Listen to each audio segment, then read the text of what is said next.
manajemen. Konsep dasar manajemen didefinisikan sebagai cabang ilmu pengetahuan dan sebagai seni, koefisien, dan sebagai suatu proses. Pengertian lain yaitu manajemen sebuah proses planning, perencanaan, organizing, pengorganisasian, coordinating, pengkoordinasian, dan controlling, perkontrolan.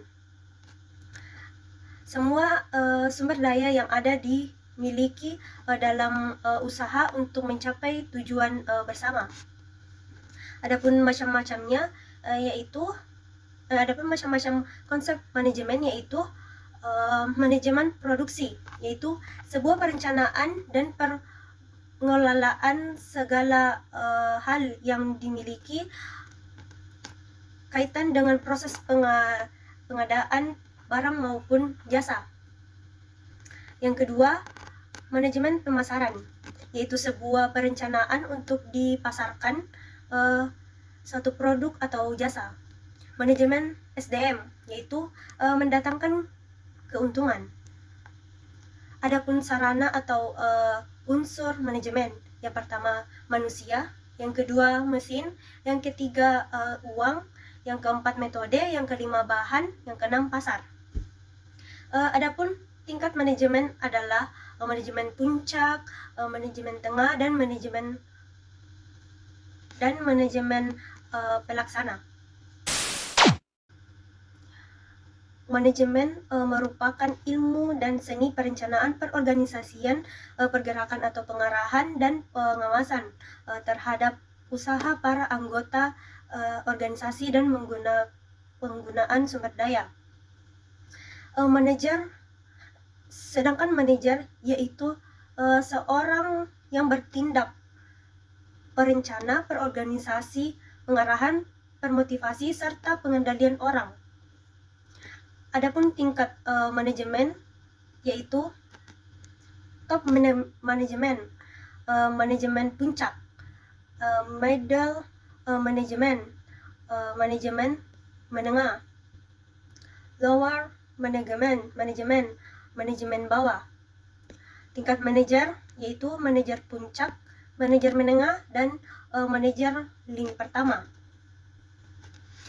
Keterampilan manajer ada beberapa, yaitu keterampilan konseptual, yaitu kemampuan mental untuk mengkoordinasi atau mengintegrasikan suatu kepentingan. Yang kedua, keterampilan kemanusiaan, yaitu kemampuan untuk bekerja dengan memahami keterampilan administrasi yang berkaitan dengan perencanaan, penyusunan, kepegawaian, atau pengawasan. Keterampilan teknik yang menggunakan peralatan atau teknik. Adapun fungsi-fungsi manajemen yaitu perencanaan, planning, perorganisasian, organizing, pergerakan atau pengarahan, actuating, dan pengawasan. Perkembangan ilmu manajemen dijelaskan dalam sejarah ilmu manajemen sudah ada sejak berpuluhan ribu tahun yang lalu. Hal itu terbukti dengan adanya piramida di Mesir. Pemikiran ilmu manajemen memiliki beberapa aliran. Yang pertama itu aliran klasik, yang kedua aliran hubungan dengan manusiawi, yang ketiga aliran modern. Tokoh dalam perkembangan ilmu manajemen yaitu Robert Owen pada tahun 1771 sampai 1858. Seorang manajer, dan Charles Babbage, seorang profesor matematika dari Inggris. Lingkungan dan budaya organisasi. Dalam ilmu manajemen, lingkungan dan budaya organisasi adalah hal yang paling penting karena merupakan salah satu cara dalam melakukan aktivitas pengawasan untuk mencapai tujuan dan beradaptasi dengan lingkungan.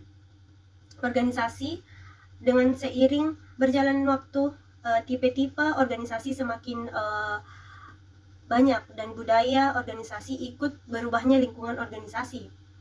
Organisasi berfungsi menjadi dua elemen, yaitu lingkungan khusus dan lingkungan umum. Tanggung jawab sosial dan etika manajemen. Secara keseluruhan, tanggung jawab sosial dan etika manajemen adalah dua konsep yang saling berkaitan dan penting dalam menjalankan sebuah organisasi atau bisnis. Tanggung jawab sosial melibatkan kewajiban moral dan etis untuk bertindak untuk demi kebaikan masyarakat secara keseluruhan. Sementara etika manajemen yaitu mengacu pada sebuah prinsip-prinsip moral yang membimbing tindakan dan sebuah keputusan di dalam manajerial. Fungsi perencanaan dan pengambilan keputusan.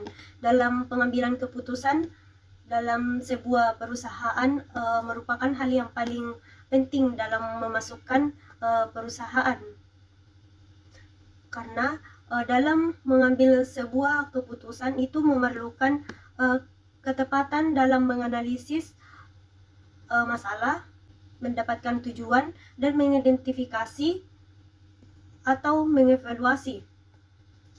Di dalam perusahaan manapun masalah terjadi tantangan bagi setiap karyawan dan pemimpin perusahaan tersebut. Jika ada masalah dalam sebuah perusahaan, bukan berarti perusahaan memiliki kualitas yang buruk. Tetapi dengan adanya masalah, pemimpin dituntut untuk mengambil sebuah keputusan yang tepat untuk menyelesaikan masalah yang ada pada saat itu. Bagi perusahaan, strategi diperlukan tidak hanya untuk memperoleh profit, tetapi juga untuk mempertahankan kelangsungan hidup perusahaan masa yang akan datang. Terdapat 3 komponen dalam strategi, yaitu kompetensi yang berbeda, ruang lingkup, dan kontribusi sumber daya yang dimiliki oleh perusahaan. Ketiga komponen tersebut menjadi bahan pertimbangan akan sebagaimana strategi dilakukan oleh perusahaan. Manajemen strategi pada dasarnya adalah proses bagaimana strategi disusun dan diimplementasikannya. Jenis strategi yang dibagi menjadi 2, yaitu strategi pada tingkat perusahaan dan strategi pada tingkat bisnis. Fungsi perorganisasian dalam manajemen adalah yaitu proses mengatur wewenang, tugas, dan tanggung jawab pada setiap individu yang berkaitan dengan perusahaan atau organisasi. Jadi, fungsi perorganisasian tidak hanya mengatur orang, tetapi juga semua sumber daya yang dimiliki oleh sebuah perusahaan, organisasi yang baik dapat terwujud apabila komponen-komponen di dalamnya berfungsi secara maksimal. Suatu organisasi akan mencapai tujuan yang baik apabila mampu merencanakan program-program secara matang dengan memperhitungkan masa yang akan datang dan melaksanakan rencana yang telah dibuat. Setiap organisasi memerlukan pengelolaan yang baik dan benar, sehingga pengelolaan dan manajemen organisasi layak untuk dipelajari. 8. Analisis pekerjaan dan kebutuhan SDM. Manajemen sumber daya manusia melibatkan analisis pekerjaan dan kebutuhan SDM untuk memastikan bahwa sejumlah karyawan yang dibutuhkan dan kesesuaian dengan persyaratan keahlian yang telah ditentukan dan kesediaan pada saat diperlukan.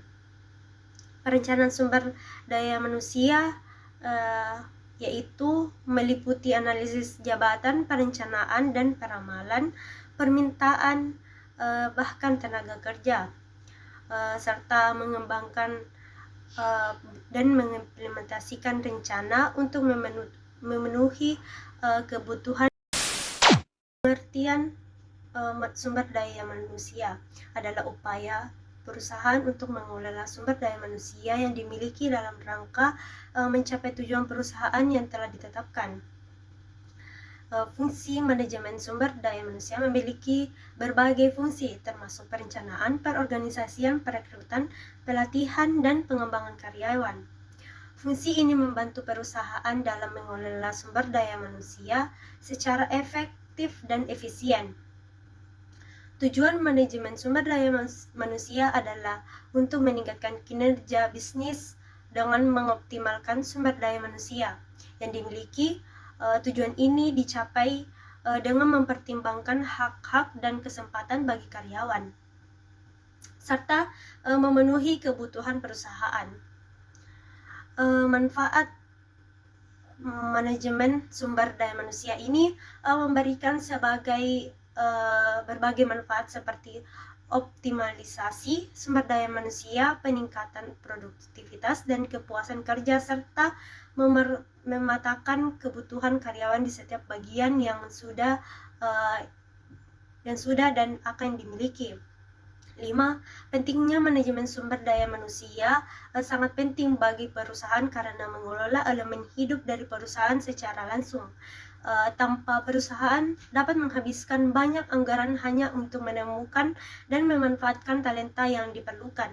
Tren manajemen sumber manusia telah mengalami beberapa tren seperti teknologi digital yang membuat manajemen sumber daya manusia seperti berkontribusi. Manajer SDM harus mampu menunjukkan kepemimpinan, navigasi etika, ketajaman bisnis, manajemen hubungan, konsultasi, evaluasi krisis, efektivitas global dan budaya, serta komunikasi yang efektif. Tugas manajemen SDM ini, manajer SDM memiliki beberapa tugas seperti menempatkan orang yang tepat di pekerjaan yang tepat, orientasi karyawan baru, melatih karyawan, meningkatkan kinerja karyawan, dan mendapatkan kerja sama kreatif dan hubungan kerja yang mulus. Dan 10. Pengembangan SDM. Pengembangan sumber daya manusia ini melibatkan rekrutmen, seleksi pelatihan dan pengembangan karyawan, serta orientasi, penetapan dan pemutusan hubungan kerja. Dengan demikian, manajemen sumber daya manusia sangat penting bagi perusahaan untuk mencapai tujuan strateginya. Faktor individu merupakan salah satu elemen penting yang ada di dalam perusahaan. Memahami faktor individu dalam perusahaan ini memberikan manfaat yang signifikan dalam meningkatkan produktivitas, kepuasan karyawan, kolaborasi, adaptabilitas, citra perusahaan dan inovasi. Hal ini membantu perusahaan mencapai kesuksesan jangka panjang dengan memanfaatkan potensi penuh dalam setiap individu dan organisasi atau perusahaan. Motivasi dan kepemimpinan adalah bahwa keduanya saling berkaitan dengan penting dalam mencapai tujuan organisasi. Motivasi yang diberikan oleh pemimpin dapat meningkatkan kinerja tim, sementara kepemimpinan yang efektif dapat mendorong motivasi individu. Dengan adanya dukungan motivasi yang kepemimpinan yang baik, organisasi dapat mencapai sebuah kinerja optimal dan tujuan bersama dengan yang lebih baik. Komunikasi dalam organisasi adalah proses vital yang memungkinkan pertukaran informasi, ide, dan pemikiran antara anggota organisasi untuk mencapai tujuan bersama. Efektivitas komunikasi organisasi dapat menentukan keberhasilan atau kegagalan operasional dan strategis. Adapun jenis-jenis komunikasi dalam organisasi, yaitu yang pertama, komunikasi vertikal. Ini melibatkan komunikasi antara atasan dan bawahan terdiri dari dua arah. Yang dalam komunikasi ke atas, bawahan menyampaikan informasi atau feedback kepada atasan. Kemudian komunikasi ke bawah, atasan memberikan instruksi, informasi dan umpan balik kepada bawahan. Adapun yang kedua, komunikasi horizontal. Terjadi antara anggota organisasi yang berada pada level yang sama. Ini bertujuan untuk berkoordinasi dan berkolaborasi antara departemen atau tim. Yang ketiga, komunikasi diagonal. melibatkan komunikasi antara individu pada level berbeda, namun tidak dalam jalur pelaporan langsung. Misalnya antara seorang manajer pemasaran dan staf akuntansi. Adapun saluran komunikasi yaitu informal dan formal. Hambatan komunikasi dalam organisasi. Yang pertama, hambatan fisik. Jarak geografis dan lingkungan kerja yang tidak konduktif. Dua, hambatan psikologis, berbeda persepsi status sosial dan ketidakpercayaan. Yang ketiga, hambatan bahasa, yaitu berbeda dalam bahasa, jargon atau terminologi teknis. 4, hambatan budaya, perbedaan nilai, kebiasaan, dan budaya yang dapat menyebabkan kesalahpahaman.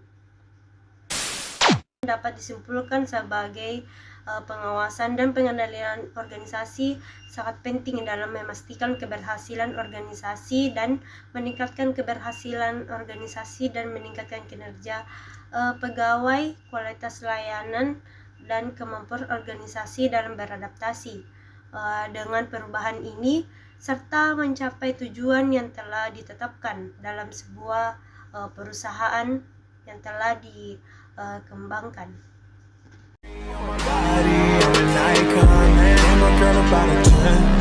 I should fuck her in the Benz.